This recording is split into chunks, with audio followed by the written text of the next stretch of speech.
مضمون سماجی سائنس جماعت دہم، اسکورنگ اور پاسنگ پیکج، متوقع 3 مارکس کے سوالات کے جوابات کا سلسلہ وار سیریز دوم۔ تو چلیے شروع کرتے ہیں ہم اس سیریز کا پہلا سوال۔ اینی بیسنٹ کی اصلاحی سرگرمیاں یا اقدامات کیا تھیں؟ تو جواب، ہندو مذہب کی اصلاح کے لیے کئی کام انجام دیے۔ انہوں نے وکالت کی کہ ہندوستانی ثقافت مغربی ثقافت سے کہیں زیادہ برتر اور اعلیٰ ہے۔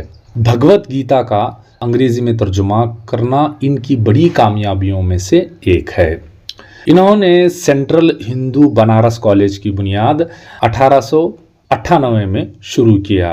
انہوں نے 2 رسالے اشاعت شروع کیے، پہلا نیو انڈیا، دوسرا کامن ویلتھ۔ نیکسٹ، انہوں نے 1916 میں مدراس کے علاقے میں ہوم رول تحریک کی شروعات کی۔ 1917 میں کانگریس اجلاس میں صدر کی حیثیت سے عہدہ سنبھالا۔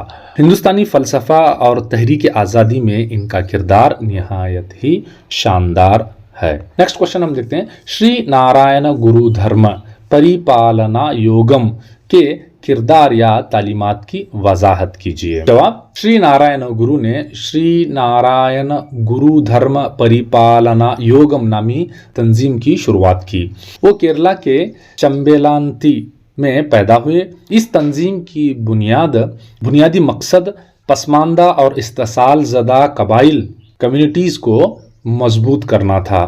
ایک ذات، ایک مذہب اور ایک خدا اس انجمن کا بنیادی فلسفہ یا نظریہ تھا۔ اس نے کہا کہ تعلیم ہی انسان کی زندگی میں حصول کا واحد راستہ ہے۔ انہوں نے پسماندہ برادریوں کے لیے متبادل مندر بنوائے کیونکہ انہیں عام مندروں میں داخلے کی ممانعت تھی۔ انہوں نے 1924 میں ویکم ستیاگرہ تحریک شروع کی۔ نیکسٹ ہم دیکھتے ہیں کہ ہنری ویوین ڈیروزیو یا جسٹ ڈیروزیو کے ذریعے کن اصولوں کی وکالت کی گئی؟ جواب، ینگ بنگال یا یووا بنگال تحریک کی شروعات ہنری لوئیس ویوین ڈیروزیو نے شروع کی تھی۔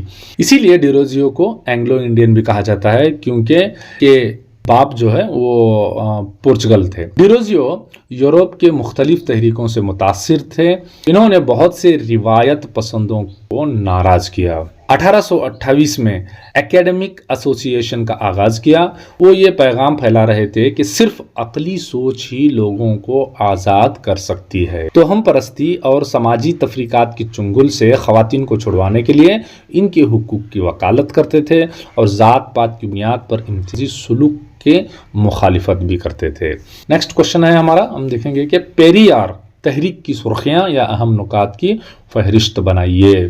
تو جواب، راماسوامی ایریوڈا راماسوامی پیریار یا نائکر قیادت میں خود اعتمادی تحریک کے ایک نئی قوت بن گئی۔ اسے لوگ پیار کی وجہ سے پیریار یا سینئر شخص یا بزرگ شخص کہتے تھے۔ انہوں نے 1926 میں عزت نفس سیلف ریسپیکٹ لیگ کا آغاز کیا۔ پیریار تمل ناڈو کے ایک امیر گھرانے میں ایریوڈ میں پیدا ہوئے تھے۔ انہوں نے دراوڑی نسلی شناخت پر مبنی ایک نئی تحریک شروع کی۔ انہوں نے کہا کہ تمل دراوڑوں کی زبان ہے۔ انہوں نے مساوات کی حمایت کی اور ذات پات اور جنس کی بنیاد پر امتیازی سلوک پر تنقید کی۔ انہوں نے 1924 میں کیرلا کے ویکم میں اچھوتوں کے حق میں مندر میں داخلے کی تحریک میں حصہ لیا۔ 1939 میں جسٹس پارٹی کے صدر بنے۔ انہوں نے دراوڑ کزگم کے نام سے ایک انجمن شروع کیا۔ اس نے ایک انگریزی رسالہ بھی شروع کیا جس کا عنوان تھا ریولٹ۔ نیکسٹ کوشچن ہم دیکھتے ہیں کہ ہندوستان کی آزادی کی پہلی جنگ 1857، یہ باب ہے۔ اب اس کے اندر کا سوال ہے، مسئلہ الحاق یا اصول بازگشت کے کیا اثرات مرتب ہوئے، تجزیہ کریں۔ تو جواب دیکھیے، لارڈ ڈلہوزی کی طرف سے اصول بازگشت یا مسئلہ الحاق کی وجہ سے بہت سی سلطنتیں اپنے حقوق سے محروم ہو گئیں، جیسے ستارا، جے پور، جھانسی، ادے پور۔ دیگر سلطنتیں انگریزوں کے زیر تسلط قبضے میں آ گئے۔ ڈلہوزی نے تنجاور، کرناٹک کی سلطنتوں کے نواب کے شاہی القاب کو منسوخ کر دیا۔ مغل سلاطین اودھ کے نوابوں اور دوسرے بادشاہ اپنی سلطنت کھو بیٹھے۔ نتیجتاً لاکھوں سپاہی جو ان کے بادشاہ پر منحصر تھے وہ بے روزگار ہو گئے۔ اب نیکسٹ دیکھتے ہیں ہم 1857 کی بغاوت کے اہم وجہ انگریزوں کی معاشی پالیسیاں تھی۔ کیسے؟ یا تو آپ ڈائریکٹ سوال پوچھ سکتے ہیں، معاشی وجوہات کیا تھے؟